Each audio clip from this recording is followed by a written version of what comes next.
राधे कृष्ण दोस्तों। कल बैसाख मास का मंगलवार है।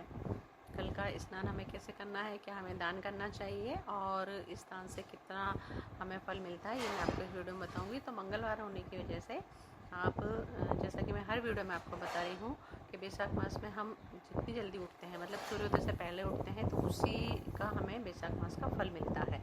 तो आप सूर्योदय से पहले उठिए और अपने नहाने के पानी में या तो आप मुलेठी डालिए या लाल चंदन डालिए और फिर उसको जल से भरने के बाद उसे स्नान कीजिए और सूर्य भगवान को अर्घ्य दीजिए।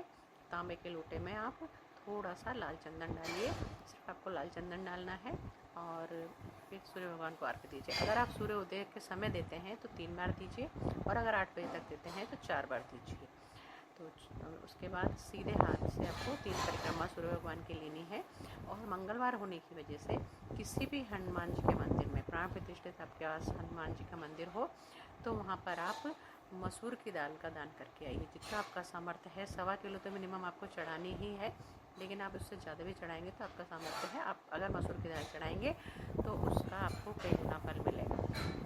और जैसा कि मैं आपको हर वीडियो में बता रही हूँ, अगर आप पानी की व्यवस्था आपने हनुमान जी के मंदिर में नहीं की है, वाटर कूलर अगर आपका सामर्थ्य तो वाटर कूलर भी लगा सकते हैं, नहीं तो आप मटकी भी भर के रख सकते हैं, लेकिन मटकी के नीचे आपको अनाज जरूर रखना है। ये आपको मंगलवार का आपका दान का विशेष महत्व रहेगा। बैसाख मास के मंगलवार का दान का ये विशेष महत्व है, इसका आपको बहुत फल मिलेगा। और अगर आप वहाँ पर चमेली के तेल का दीपक जलाते हैं तो बहुत अच्छी बात है, जलाना चाहिए मंगलवार को। और नक्षत्र तो 12 साढ़े 12 बजे तक तो उत्तराषाढ़ नक्षत्र है, उसके बाद धनिष्ठा नक्षत्र। धनिष्ठा नक्षत्र में हम शमी के पेड़ का अगर हम प्रणाम भी करते हैं तो हमें इस नक्षत्र का इस प्रणाम भी करते हैं तो हमें उसका कई गुना फल मिलता है।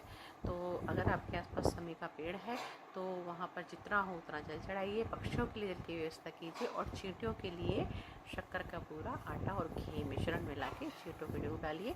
देखिए आपको उस नक्षत्र के हिसाब से, मैं आपको डेली नक्षत्र के हिसाब से पेड़ बताती हूँ, अगर हम उस नक्षत्र के हिसाब से उस पेड़ का प्रणाम करते हैं, उसमें हम जो मैं आपको बता रही हूँ वो दान धर्म करते हैं, तो इसका हमें कई गुना फल मिलता है। इसलिए मैं आपको डेली उस हिसाब से बताती हूँ। अगर आपके आसपास शमी का, तो आप शमी का पेड़ नहीं है तो आँख बंद करके शमी के पेड़ को प्रणाम करिए। और नीम के पेड़ में आप ये सब कर सकते हैं। मंगलवार को हम नीम के पेड़ में भी अगर ये सारे उपाय करते हैं तो हमें बहुत बेनिफिट मिलता है, आप करके देखिए। अब आप सब जानते हैं कि आजकल मैं आपको संतान संबंधी उपाय बता रही हूँ कि जिन दंपतियों का विवाह हुए काफ़ी साल हो गए हैं और उनके संतान सुख नहीं हो रहा है, किसी कारणवश कोई मेडिकल इशू भी हो सकता है या कोई ग्रह नक्षत्रों का इशू भी हो सकता है, तो जो मैं उपाय बता रही हूँ वो साइंस के अकॉर्डिंग, वैज्ञानिक के अकॉर्डिंग ही आपको बताती हूँ। आप पहले की वीडियो देखिए, जो भी आपको सूटेबल लगे वो करिए, पर करिए जरूर। अब जो मैं उपाय आपको बताने जा रही हूँ वो आपको मंगलवार से चालू करना है और 45 दिन तक आपको करना है, बीच में स्किप नहीं करना है। अगर आप बीच में स्किप करते हैं तो आपको फिर से 45 दिन तक आपको ये उपाय करना पड़ेगा। तो आप जो दलिया होता है, गेहूँ का जो दलिया होता है, मतलब जो हम दलिया खाते हैं वो दलिया होता है, उसे आप गाय के शुद्ध देसी घी में बनाइए। अगर नहीं है तो कोई बात नहीं, जो भी आपके पास अवेलेबल घी है उसमें बनाइए और उसको बनाने के बाद उसमें गुड़ डालिए। गुड़ आपको इतनी मात्रा में डालना है कि वो मीठा हो जाए और फिर उसे ठंडा कीजिए। मिनिमम आपको 1.25 किलो तो लेना ही है, 1.25 किलो आपको लेना ही है। उसके बाद किसी भी लाल गाय को आप ये खिलाएंगे और उसकी 3 परिक्रमा लेंगे और उसका ऊंचा उठा हुआ हिस्सा रहता है वो हमें छूना चाहिए और उस समय अपनी मनोकामना संतान की बोलनी चाहिए। अगर आप ये 45 दिन तक करते हैं तो कैसा भी आपके, देखिए मैं आपको इसका एक कारण बताती हूँ।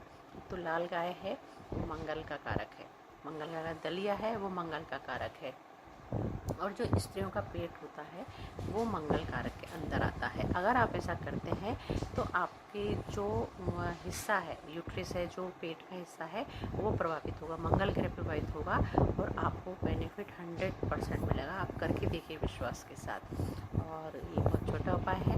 और अगर मान लो आपको इतना समय नहीं है कि आप 45 दिन तक नहीं कर सकते, तो मिनिमम आप 21 मंगलवार, लगातार 21 मंगलवार ये ज़रूर करिए, आपको फ़ायदा होगा। और जैसा कि मंगलवार है, उसमें हमें किसको दान मतलब किसको खिलाना पिलाना चाहिए, तो जो हमारे बड़े भाई, मतलब बड़े भाई अगर आपके हैं तो बहुत अच्छी बात है, और मान लो आपसे दूर है तो जो हमारे बड़े भाई की उम्र के जो जेंट्स हैं, बड़े भाई की उम्र के जो जेंट्स हैं, वो किसी भी जाति धर्म के हो सकते हैं, आप उनको कल मीठी चीज़ खिलाइए। मीठी चीज़ आप कुछ भी खिला सकते हैं, गुड़ की बनी हुई मीठी चीज़ खिलाइए, मीठा दलिया खिलाइए या मिठाई खिलाइए, कुछ भी खिलाइए, पर मीठी चीज़ खिलाइए। और लिक्विड अगर आपको पिलाना है तो कोल्ड ड्रिंक भी आप पिला सकते हैं, या जो भी आपके पास उपलब्ध हो वो आप शरबत वगैरह पिलाइए, और फिर देखिए कि आपके रुके हुए काम कैसे पूरे होते हैं। ये मैं आपको बहुत छोटे छोटे और कारगर उपाय बताती हूँ। अगर मेरी वीडियो पसंद आ रहे हैं तो लाइक कीजिए, शेयर कीजिए और सब्सक्राइब भी कीजिए, ताकि मेरे आने वाले वीडियो का नोटिफिकेशन आपको अतिशीघ्र मिल सके। आप लाइक करेंगे तो मैं मोटिवेट होंगी और आपको नई नई